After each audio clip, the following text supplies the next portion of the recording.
വെണ്ടക്കയും പുളിയുമാണ് ഇന്നത്തെ main item. വെണ്ടക്ക, ഉള്ളി, തക്കാളി. ഉള്ളി ചെറിയ ഉള്ളിയാണെങ്കിൽ ഏറ്റവും ബെസ്റ്റ്. ഇതൊക്കെ കട്ട് ചെയ്ത് ആദ്യം വെണ്ടക്ക വെളിച്ചെണ്ണയിൽ വഴറ്റിയെടുത്ത് മാറ്റി വെക്കാം.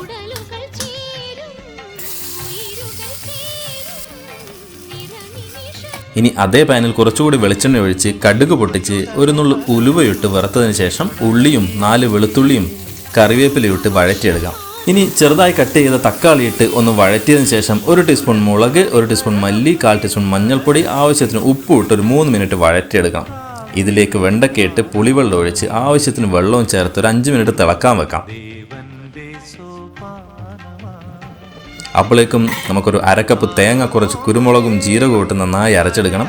ഇനി ഇത് കറിയിലേക്ക് ഒഴിച്ചൊരു 3 മിനിറ്റ് തിളപ്പിച്ചാൽ വെണ്ടക്ക പുളിക്കുളമ്പ് റെഡി. ചോറിനും ചപ്പാത്തിക്കും ഒക്കെ ചേർത്ത് കഴിക്കാൻ അടിപൊളിയാണ്.